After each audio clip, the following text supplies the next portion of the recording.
नमस्कार दोस्तों, स्वागत है आपका आज के मुख्य समाचार में, जिसमें सबसे पहली और बड़ी खबर में आपको बताएंगे कि 5 राज्यों में किसकी बन रही है सरकार। इसका ओपिनियन पोल सामने आ चुका है, जिसके बाद भाजपा की मुश्किलें बढ़ सकती हैं। दूसरी बड़ी खबर में जिक्र होगा कि कटा टिकट तो समर्थकों का भाजपा दफ्तर पर हंगामा, मुकुल रॉय समेत सीनियर नेताओं से धक्का मुक्की, बंगाल चुनाव में जबरदस्त घमासान। और तीसरी बड़ी खबर में आपको बताएंगे कि बंद हो गई 2000 रुपए के नोटों की छपाई, धीरे धीरे सिस्टम से बाहर हो रहे हैं ये नोट। दोस्तों, हर खबर की गहराई में आपको ले जाएंगे, लेकिन उससे पहले अगर आपको भी ऐसा लगता है कि बेरोजगारी और किसानों का मुद्दा भाजपा को बंगाल में धूल चटा सकता है, तो आप अभी इस वीडियो को लाइक कीजिए और इस लाल बटन को दबा के चैनल को फ्री में सब्सक्राइब करके घंटी बजाकर कमेंट में लिखिए जय हिंद। दोस्तों, रुक करते हैं तमाम बड़ी खबरों की तरफ। जनरल असेंबली इलेक्शन 2021, 5 राज्यों में किसकी सरकार बना रहे ओपिनियन पोल। जी हां दोस्तों, पश्चिम बंगाल, तमिलनाडु, असम, केरल और पुडुचेरी में विधानसभा चुनावों का ऐलान हो चुका है। अलग अलग राज्यों के राजनीतिक दल सत्ता के लिए लड़ाई में जी जान से जुड़ गए हैं। इस बीच ओपिनियन पोल से राज्यों में कौन से राजनीतिक दल के पक्ष में सियासी बह रही है, इसका अंदाजा लगाया जा रहा है।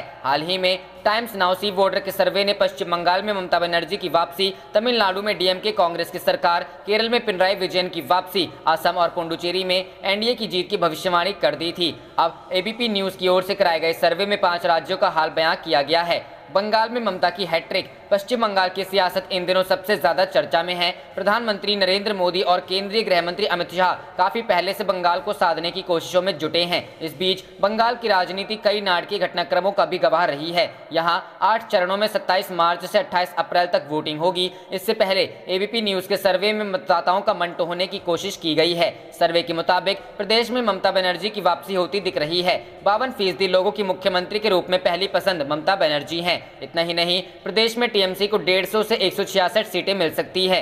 वहीं बीजेपी को 98 से 114 सीटों पर जीत मिलती दिखाई दे रही है। कांग्रेस लेफ्ट गठबंधन के खाते में 23 से 31 सीटें जा सकती हैं। वहीं अन्य उम्मीदवारों को 3 से 5 सीटें मिल सकती हैं।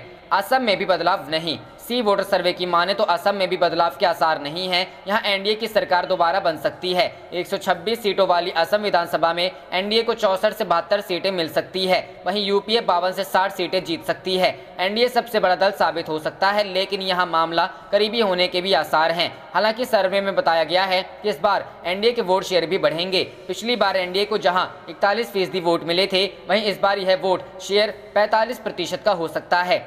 तमिलनाडु में सत्ता परिवर्तन। तमिलनाडु में परिवर्तन की आहट है। सी वोटर सर्वे के मुताबिक प्रदेश में यूपीए का वोट प्रतिशत बढ़ेगा। 234 सीटों वाली विधानसभा में यूपीए यानी कि कांग्रेस और डीएमके को 161 से 169 सीटें हासिल हो सकती हैं। वहीं सत्ताधारी एनडीए को सिर्फ 53 से 61 सीटें। रुख करते हैं अगली खबर की तरफ। बंगाल चुनाव, कटा टिकट तो समर्थकों का बीजेपी दफ्तर पर हंगामा, मुकुल रॉय समेत सीनियर नेताओं से धक्का मुक्की। जी हां दोस्तों, पश्चिम बंगाल विधानसभा चुनाव को लेकर बीजेपी की तरफ से उम्मीदवारों की एक और लिस्ट जारी करने के बाद हंगामा देखने को मिला। टिकट नहीं मिलने से नाराज नेताओं ने बीजेपी दफ्तर में जमकर प्रदर्शन किया। पार्टी के राष्ट्रीय उपाध्यक्ष मुकुल रॉय, शिव प्रकाश और अर्जुन सिंह के साथ धक्का मुक्की होने की भी खबर है। गौरतलब है कि बीजेपी ने रविवार को उम्मीदवारों के नाम का ऐलान किया था, जिसके बाद सोमवार को टिकट नहीं मिलने से नाराज नेताओं के समर्थकों ने पार्टी कार्यालय में प्रदर्शन किया। इससे पहले हाल ही में बीजेपी में शामिल हुए सोवन चट्टोपाध्याय और उनके साथ बैसाखी बंदोपाध्याय ने भी टिकट नहीं मिलने से नाराज होकर बीजेपी छोड़ दी थी। सोवन चट्टोपाध्याय पिछले लंबे समय से बेहाला पूर्व सीट से चुनाव जीतते रहे हैं। इस सीट से पार्टी ने पायल सरकार को टिकट दिया है। भारतीय जनता पार्टी ने रविवार को तीसरे और चौथे चरण के लिए अपने 63 उम्मीदवारों की लिस्ट जारी की थी। भाजपा के राष्ट्रीय महासचिव अरुण सिंह ने पार्टी मुख्यालय में इसकी घोषणा की थी। पार्टी की तरफ से केंद्रीय मंत्री बाबुल सुप्रियो सहित कई सांसदों को भी चुनाव में उतारा गया है। बाबुल सुप्रियो को टॉलीगंज से चुनाव में उतारा गया है। सांसद लॉकेट चटर्जी को चुरचुरा से, अंजना बासु को सोनारपुर साउथ से, राजीव बनर्जी को डोमजुड़ से, पायल सरकार को बेहाला ईस्ट से और अलीपुर द्वार से अशोक लाहिरी को टिकट दिया गया। रुख करते हैं अगली खबर की तरफ। किसान आंदोलन, गाजीपुर बॉर्डर पर होली की तैयारी में जुटे किसान, बढ़ रही अन्नदाताओं की संख्या। जी हां दोस्तों, गाजीपुर बॉर्डर पर किसान होली की तैयारियों में जुटे हुए हैं। किसानों का कहना है कि बीते 1.5 महीने से बॉर्डर पर ही उन्होंने अपने सभी त्योहार मनाए हैं। इसी प्रकार होली भी यहीं मनाई जाएगी। इसके तहत सभी तैयारी की जा रही है। भारतीय किसान यूनियन के राष्ट्रीय अध्यक्ष चौधरी गौरव टिकैत ने बताया कि इस बार देश की सबसे बड़ी ऐतिहासिक होली गाजीपुर बॉर्डर पर मनाई जाएगी। उन्होंने बताया कि 17 मार्च को बॉर्डर पर महापंचायत का आयोजन किया जा रहा है। यह पंचायत प्रति माह मुजफ्फरनगर के सिसौली गांव में आयोजित होती है, जो कि चौधरी महेंद्र सिंह टिकैत के द्वारा बुलाई जाती थी। वह पंचायत इस बार यहां गाजीपुर बॉर्डर पर होने जा रही है। अग्रिम रणनीतियां इस पंचायत में ही बनाई जाएंगी। बॉर्डर पर बढ़ रही संख्या। बीते कुछ दिनों से बॉर्डर पर किसानों की संख्या बढ़ रही है। हर गांव से किसानों से धरना स्थल पर आने का आह्वान किया जा रहा है। 23 मार्च को शहीदी दिवस मनाने के लिए युवाओं को बुलाया जा रहा है। युवा सम्मेलन कर किसान प्रदर्शन को देंगे मजबूती। टिकरी बॉर्डर पर भारतीय किसान यूनियन उग्राहा ने कहा है कि 21 से 23 मार्च के बीच पंजाब, हरियाणा, पश्चिमी उत्तर प्रदेश, उत्तराखंड के अलावा देश के दूसरे राज्यों में भी युवा सम्मेलन का आयोजन किया जाएगा। युवाओं को दिल्ली की सीमाओं पर चल रहे किसानों के प्रदर्शन में शामिल होने के लिए प्रेरित किया जाएगा। पंजाब की दाना मंडी में 21 मार्च को इसकी शुरुआत होगी, जिसके बाद अलग अलग स्थानों पर किसान नेता युवाओं के बीच बैठक करेंगे। दिल्ली की सीमाओं पर किसान पिछले 111 दिनों से किसान अपनी मांगों को लेकर डटे हुए हैं। अपने आंदोलन को और मजबूत बनाने के लिए किसान नेता लगातार कुछ न कुछ आयोजन करते आ रहे हैं। भारतीय किसान यूनियन एकता उग्राहा के नेता सुखदेव सिंह कोकरी कला ने कहा है कि बिना युवाओं के इस आंदोलन को लंबे समय तक चलाना आसान नहीं होगा, इसलिए अलग अलग राज्यों में अभियान चलाकर युवाओं को किसान आंदोलन में आने की अपील की जाएगी। किसान चाहते हैं कि 23 मार्च तक दिल्ली के सभी किसान मोर्चों पर अधिक से अधिक युवक और युवतियां पहुंचे। इस सम्मेलन में अधिक से अधिक युवा जुड़े, इसके लिए कई युवा किसान नेता लगातार काम कर रहे हैं। युवा किसानों के अलावा छात्रों के बीच भी पहुंचकर कृषि कानूनों की जानकारी साझा की जा रही है। युवाओं को यह बताया जा रहा है कि तीनों कृषि कानून केवल किसानों के लिए ही नहीं बल्कि देश के सभी नागरिकों के लिए नुकसानदायक है। रुख करते हैं अगली खबर की तरफ। अभिषेक बनर्जी ने उड़ाया शाह की रैली का मजाक, कहा इससे ज्यादा लोग तो जेसीबी की खुदाई में आ जाते हैं। जी हां दोस्तों, केंद्रीय गृह मंत्री अमित शाह की झाड़ग्राम रैली के रद्द होने पर तृणमूल कांग्रेस के सांसद अभिषेक बनर्जी ने तंज कसते हुए सोमवार को कहा कि वरिष्ठ भाजपा नेता की रैली से अधिक लोग तो जेसीबी से की जाने वाली खुदाई को देखने या किसी दुकान पर चाय की चुस्की लेने के लिए एकत्र हो जाते हैं। उन्होंने कहा कि भाजपा जब उत्तर प्रदेश, गुजरात या असम जैसे अपने शासन वाले राज्यों को स्वर्णिम राज्य में तब्दील नहीं कर पाई तो वह पश्चिम बंगाल को सोनार बांग्ला बनाने का वादा कैसे पूरा कर सकती है। मुख्यमंत्री ममता बनर्जी के भतीजे ने उपहास करते हुए कहा कि क्या भाजपा गाय के दूध से सोनार निकालकर सोनार बांग्ला बनाने की योजना बना रही है। डायमंड हार्बर से सांसद अभिषेक ने कहा ऐसा प्रतीत होता है कि केंद्रीय गृह मंत्री अमित शाह की निर्धारित झाड़ग्राम रैली कुछ तकनीकी कारणों से रद्द हो गई। रैली की जो तस्वीरें मुझे मिली उसमें बहुत कम लोग दिखते हैं। भाजपा नेता की रैली में मौजूद लोगों से अधिक लोग तो अर्थ मूवर द्वारा की जाने वाली खुदाई को देखने या किसी गांव में दुकान पर चाय की चुस्की लेने के लिए जुट जाते हैं। उन्होंने पश्चिमी मेदिनीपुर जिले के चंद्राकोना में एक रैली में कहा। दूसरी तरफ तृणमूल कांग्रेस की रैलियों में लोगों की व्यापक भागीदारी से संकेत मिलता है कि पार्टी 2 मई को 250 से अधिक सीट जीतकर सत्ता में लौटेगी। शाह पश्चिमी मेदिनीपुर में भाजपा उम्मीदवारों के लिए प्रचार कर रहे हैं। अभिषेक ने दांतन में एक अन्य रैली में कहा जब सोनार यूपी नहीं बना, सोनार असम या सोनार गुजरात नहीं बना तो भाजपा सोनार बांग्ला का वादा कैसे पूरा कर सकती है। ऐसा लगता है कि दिलीप घोष गाय के दूध से सोना निकालकर सोनार बांग्ला बनाएंगे। शाह को आज झाड़ग्राम में एक रैली को संबोधित करना था, लेकिन उन्होंने डिजिटल माध्यम से संक्षिप्त भाषण दिया। भाजपा ने कहा कि हेलीकॉप्टर में तकनीकी खराबी की वजह से वह रैली में शामिल नहीं हो पाए। रुख करते हैं अगली खबर की तरफ। बंद हो गई 2000 रुपए के नोटों की छपाई, धीरे धीरे सिस्टम से बाहर हो रहे ये नोट। जी हां दोस्तों, देश की करेंसी व्यवस्था से 2000 रुपए के नोट धीरे धीरे बाहर किए जा रहे हैं। पिछले 2 वित्त वर्षों से आरबीआई ने 2000 के नोट छापने का ऑर्डर नहीं दिया है। इसी का नतीजा है कि देश में प्रसारित कुल नोटों में 2000 रुपए के नोटों की संख्या 3.27% से घटकर 2.01% रह गई है। आने वाले दिनों में इसके और घटने की संभावना है। इस बारे में वित्त राज्य मंत्री अनुराग ठाकुर ने लोकसभा में जानकारी दी है। एक लिखित प्रश्न के जवाब में उन्होंने बताया कि 30 मार्च 2018 में 2000 रुपए के 336.2 करोड़ नोट सर्कुलेशन में थे, जो 26 फरवरी 2021 में घटकर 249.9 करोड़ रह गए हैं। अगर मूल्य में देखें तो मार्च 2018 में कुल सर्कुलेशन में 37.26% हिस्सा 2000 के नोट का था, जो अब घटकर 17.78% रह गया है। ठाकुर ने बताया है कि किस मूल्य के कितने नोट छापे जाने हैं, इसका फैसला आरबीआई से विमर्श के बाद होता है। जहां तक 2000 रुपए के नोट का सवाल है तो 2019-20 और 2020-21 में इसकी प्रिंटिंग नहीं करवाई गई है। इससे पहले आरबीआई भी बता चुका है कि किस तरह वह 2000 रुपए के नोटों का प्रसार लगातार घटाने की कोशिश में है। 2016-17 में 2000 रुपए के 354.3 करोड़ नोट छापे गए थे। 2017-18 में 11.5 करोड़ और इससे अगले वित्त वर्ष में सिर्फ 4.67 करोड़ नोट छापे गए थे। नवंबर 2016 में नोटबंदी के समय सरकार ने देश में प्रचलित पुराने 500 और 1000 रुपए के नोटों को बाहर कर दिया था और 500 और 2000 रुपए के नए नोट पेश किए थे। नोटबंदी का एक कारण सरकार ने यह बताया था कि बड़े नोटों से कालाधन जुटाने वालों को आसानी होती है। ऐसे में विपक्ष ने 2000 रुपए के नोट लाने पर सवाल भी उठाए थे। आंकड़ों से साफ है कि सरकार ने 1-2 साल बाद ही 2000 के नोटों को प्रचलन से बाहर करने पर काम शुरू। जो नोट बैंक शाखाओं में आते हैं उन्हें फिर सर्कुलेशन में डालने के बजाय ज्यादातर को रिजर्व बैंक के पास वापस भेज दिया जाता है। रुख करते हैं अगली खबर की तरफ। गाजीपुर बॉर्डर यूपी, उत्तराखंड और महाराष्ट्र से पहुंचे समर्थक। जी हां दोस्तों, किसान आंदोलन के समर्थन में गाजीपुर बॉर्डर पर किसानों के छोटे छोटे जत्थे उत्तराखंड और उत्तर प्रदेश से पहुंच रहे हैं। रविवार को महाराष्ट्र से स्टूडेंट्स और वकीलों का एक ग्रुप आंदोलन को समर्थन देने पहुंचा। इस ग्रुप में शामिल सिद्धार्थ तेजाले ने बताया कि सोशल मीडिया के माध्यम से उन्हें आंदोलन के बारे में जानकारी मिली। आंदोलन में उठाई गई मांगे पूरे देश के किसानों की है, यही वजह है कि उन्हें समर्थन देने के लिए आए हैं। उन्होंने बताया कि महाराष्ट्र के स्टूडेंट्स का एक बड़ा जत्था आने वाला है। उत्तराखंड के काशीपुर, बाजपुर और नैनीताल से किसानों के छोटे छोटे जत्थे शनिवार देर रात से आ रहे हैं। शाहीन बाग से महिलाओं का जत्था यहां रोज आता है। उस जत्थे में शामिल तहमीना और कनीज फातिमा कहती हैं कि आंदोलन की उसी आवाज को उठा रहे हैं जो उन्होंने उठाई थी। सब मिलकर सरकार के खिलाफ संघर्ष कर रहे हैं। धरना स्थल पर पानी की किल्लत को दूर करने के लिए पानी के प्राइवेट टैंकर मंगवाने की योजना भी तैयार हो रही है। पानी की शुद्धता के लिए आरओ लग गया है। किसान नेता जगतार सिंह बाजवा ने बताया कि पानी के लिए कुछ प्राइवेट एजेंसियों से बात चल रही है।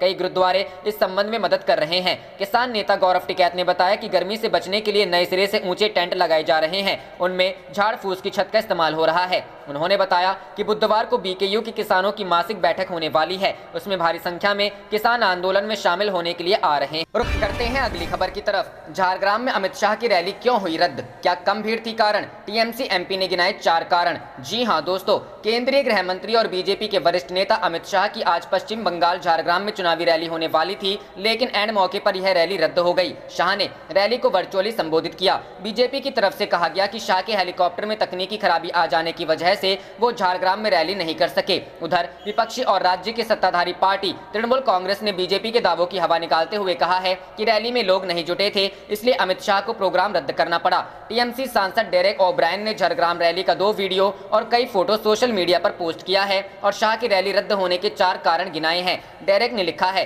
पर्यटक गिरोह के प्रबंधक के झारग्राम की चुनावी रैली में नहीं जाने के 4 कारण हैं। डेरेक ने अपने सोशल मीडिया पोस्ट में झारग्राम में खाली पड़ी कुर्सियों की तस्वीरें भी पोस्ट की है। इसके अलावा ममता बनर्जी की भीड़ वाली रैलियों की भी तस्वीरें साझा की गई हैं और कहा गया है कि वहां जनसमूह उमड़ रहा है। बाद में अमित शाह ने खड़गपुर से ही वर्चुअली झारग्राम की सभा को संबोधित करते हुए कहा, मैं झारग्राम आने वाला था, लेकिन अचानक मेरा हेलीकॉप्टर क्षतिग्रस्त हो गया और मैं आप लोगों को देखने नहीं आ सका। उन्होंने इसी बहाने ममता बनर्जी पर निशाना साधा और कहा, मेरे हेलीकॉप्टर में तकनीकी गड़बड़ी आई, लेकिन मैंने इसे षड्यंत्र नहीं कहा। ममता बनर्जी के पैर में पिछले दिनों चोट आई थी, जिसे उन्होंने साजिशन हमला करार दिया था। रुख करते हैं अगली खबर की तरफ। कोरोना के बढ़ते मामलों को लेकर सभी राज्यों के मुख्यमंत्रियों के साथ बैठक करेंगे पीएम मोदी। जी हां दोस्तों, देश में कोरोना के बढ़ते मामलों को देखते हुए प्रधानमंत्री नरेंद्र मोदी सभी राज्यों के मुख्यमंत्रियों के साथ बैठक कर सकते हैं। सूत्रों के हवाले से खबर है कि प्रधानमंत्री 17 मार्च को सभी राज्यों के मुख्यमंत्रियों के साथ कोरोना के बढ़ते मामलों पर चर्चा करेंगे। यह वर्चुअल बैठक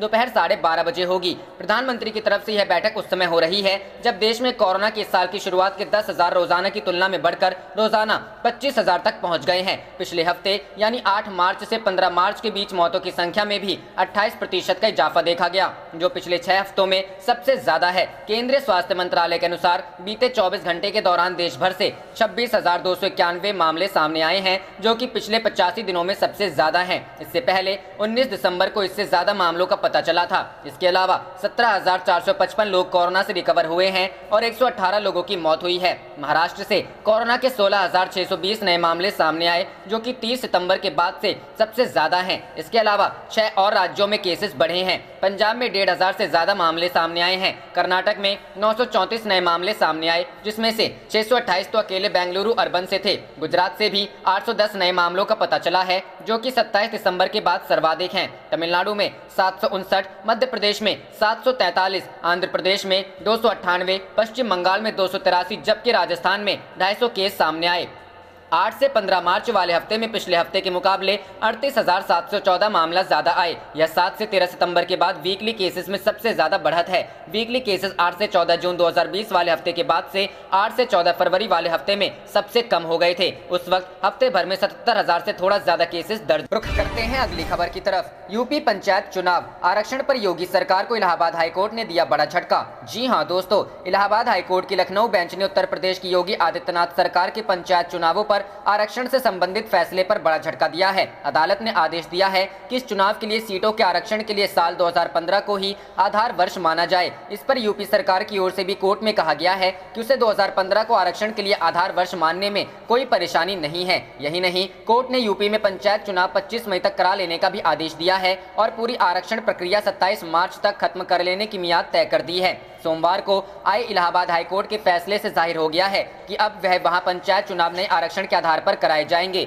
बता दें कि पहले राज्य सरकार ने पंचायत चुनाव से जुड़ी जो आरक्षण की लिस्ट जारी की थी, उस पर कई तरह से सवाल उठाए जा रहे थे। इस मामले में अजय कुमार नाम के याचिकाकर्ता की अर्जी पर हाईकोर्ट ने यूपी सरकार की ओर से पंचायत चुनाव पर जारी फाइनल लिस्ट पर रोक लगा दी थी और राज्य सरकार और चुनाव आयोग से जवाब मांग लिया। याचिकाकर्ता ने कोर्ट से गुहार लगाई थी कि पंचायत चुनाव में आरक्षण के लिए 1995 को आधार वर्ष नहीं माना जाए और इसके बेस ईयर को बदलकर 2015 किया जाए। यह याचिका 11 फरवरी 2021 के यूपी सरकार के फैसले के खिलाफ दर्ज की गई थी। बता दें कि याचिकाकर्ता का कहना था कि 1995 को बेस ईयर मानने से जहां जनरल सीट होनी चाहिए थी, उसे ओबीसी कर दिया गया था और जो ओबीसी के लिए होना चाहिए था, उसे अनुसूचित जातियों के लिए रिजर्व कर दिया गया था। इसके चलते चुनाव लड़ने के इच्छुक प्रत्याशियों में निराशा भर गई थी। इसलिए उसने सरकार के आदेश को रद्द करके आरक्षण का आधार साल 2015 करने की मांग की थी और आखिरकार अदालत ने उसकी दलील पर मुहर लगा। रुख करते हैं अगली खबर की तरफ। मनीष सिसोदिया का बड़ा हमला, कहा एलजी के जरिए दिल्ली में सरकार चलाना चाहती है भाजपा। जी हां दोस्तों, आम आदमी पार्टी की सरकार और दिल्ली उपराज्यपाल के बीच अधिकारों की लड़ाई का मामला एक बार फिर सामने आया है, जिसका मुद्दा दिल्ली के डिप्टी सीएम मनीष सिसोदिया ने उठाया है। मनीष सिसोदिया ने ट्वीट कर बीजेपी पर बड़ा हमला बोला। सिसोदिया ने कहा कि बीजेपी आज संसद में नया कानून लेकर आई है, जिससे दिल्ली में सरकार अपना काम नहीं कर पाएगी। सिसोदिया ने कहा कि दिल्ली में चुनी हुई सरकार का मतलब अब कुछ नहीं होगा। ये बहुत खतरनाक संशोधन है। इसमें लिखा है कि चुनी हुई सरकार जो फैसले लेगी उसकी फाइल अब उपराज्यपाल के पास भेजनी पड़ेगी। वहीं उन्होंने कहा कि केंद्र सरकार संसद में दिल्ली के संबंध में असंवैधानिक और अलोकतांत्रिक बिल लेकर आई है। केंद्र सरकार जीएनसीटीडी एक्ट में बदलाव करने के लिए एक संशोधन बिल लेकर आई है। इस बिल में लिखा है कि इसके आने के बाद दिल्ली सरकार का मतलब होगा उपराज्यपाल। सिसोदिया ने इस बिल के खिलाफ एक ट्वीट भी करते हुए लिखा कि बीजेपी आज संसद में नया कानून लेकर आई है। इस कानून से दिल्ली में उपराज्यपाल ही सरकार होंगे। वहीं मुख्यमंत्री मंत्री को अपनी हर फाइल को एलजी के पास भेजनी होगी। सिसोदिया ने बीजेपी पर निशाना साधते हुए कहा कि चुनाव के पहले बीजेपी का घोषणा पत्र कहता था कि दिल्ली को पूर्ण राज्य बनाएंगे, लेकिन अब कहते हैं दिल्ली में एलजी ही सरकार होंगे। वहीं इससे पहले दिल्ली के मुख्यमंत्री और आम आदमी पार्टी के संयोजक अरविंद केजरीवाल ने भी ट्वीट करते हुए कहा कि विधेयक संविधान पीठ के फैसले के विपरीत है। हम भाजपा के असंवैधानिक और लोकतंत्र विरोधी कदम की कड़ी निंदा करते हैं। वहीं उन्होंने कहा यह 4 जुलाई 2018 संविधान पीठ के फैसले के खिलाफ है, जिसमें कहा गया है कि फाइलें एलजी को नहीं भेजी जाएंगी। निर्वाचित सरकार सभी फैसले लेगी और फैसले की कॉपी एलजी को भेजेगी। आपको बता दें कि संसद में केंद्र सरकार ने एनसीटी एक्ट के तहत एक बिल लाया है, जिससे दिल्ली में उपराज्यपाल की शक्तियों में बढ़ोतरी होगी। रुख करते हैं अगली खबर की तरफ। मेघालय के राज्यपाल सत्यपाल मलिक ने किया किसान आंदोलन का समर्थन। बोले किसानों को असंतुष्ट कर कोई देश आगे नहीं बढ़ सकता। जी हां दोस्तों, मेघालय के राज्यपाल सत्यपाल मलिक ने केंद्र के नए कृषि कानूनों का विरोध कर रहे किसानों व किसान आंदोलन का पक्ष लेते हुए रविवार को कहा कि जिस देश का किसान और जवान असंतुष्ट हो वह कभी आगे नहीं बढ़ सकता। मलिक ने यहां गृह जनपद में अपने अभिनंदन समारोह में कहा कि यदि केंद्र सरकार न्यूनतम समर्थन मूल्य को कानूनी मान्यता दे देती है तो प्रदर्शनकारी किसान मान जाएंगे। उन्होंने कहा आज की तारीख में किसानों के पक्ष में कोई भी कानून लागू नहीं है। जिस देश का किसान और जवान असंतुष्ट होगा वह देश आगे बढ़ ही नहीं सकता। इस स्थिति को ठीक करना चाहिए। जिस देश का किसान और जवान असंतुष्ट होगा वह देश आगे बढ़ ही नहीं सकता। उस देश को कोई बचा नहीं सकता। इसलिए अपनी फौज और किसान को संतुष्ट करके रखिए। मलिक ने किसानों की दशा का जिक्र करते हुए कहा इन बेचारों की स्थिति आप देखिए। वे लोग जो चीज उपजाते हैं उसके दाम हर साल घट जाते हैं और जो चीजें खरीदते हैं उनके दाम बढ़ जाते हैं। रुख करते बढ़ते हैं अगली खबर की तरफ। बंगाल चुनाव से पहले भाजपा को झटका, 2 दिग्गज नेताओं ने छोड़ी पार्टी। जी हां दोस्तों, पश्चिम बंगाल में विधानसभा चुनाव में उम्मीदवारों के नाम की घोषणा के बीच रविवार को भाजपा को 2 बड़े झटके लगे। चुनाव में टिकट न दिए जाने से नाराज दिग्गज नेता सोवन चटर्जी ने भगवा दल छोड़ दिया। चटर्जी पूर्व में कोलकाता के मेयर रहे हैं और साल 2019 में भाजपा में शामिल हुए थे। उन्हें अपनी पारंपरिक सीट बेहला पूर्व से आलाकमान ने टिकट देने से इनकार कर दिया। पार्टी ने यहां से पायल सरकार को टिकट दिया है। वो 25 फरवरी को भाजपा में शामिल हुई थी। पूर्व मेयर यहां से खुद के लिए टिकट चाहते थे। पूर्व मेयर सोवन चटर्जी भाजपा नेत्री बैशाखी बनर्जी के लिए भी बेहला वेस्ट से टिकट चाहते थे। पार्टी ने दोनों में से किसी को टिकट नहीं दिया। दरअसल पार्टी चाहती थी चटर्जी बेहला पश्चिम से चुनाव लड़े, क्योंकि उनकी पत्नी रही रत्ना चटर्जी को बेहला पूर्व से टिकट दिया गया है। पार्टी नहीं चाहती है कि यहाँ चुनावी मैदान दोनों के बीच मुकाबले का क्षेत्र बने। बीजेपी ने सोवन चटर्जी को बेहला पश्चिम से अपना उम्मीदवार घोषित करने का फैसला कर किया था, लेकिन घोषणा होने से पहले ही कोलकाता के पूर्व मेयर ने भारतीय जनता पार्टी से इस्तीफा दे दिया। आप देख रहे थे आपका अपना चैनल जय हिंद जय भारत।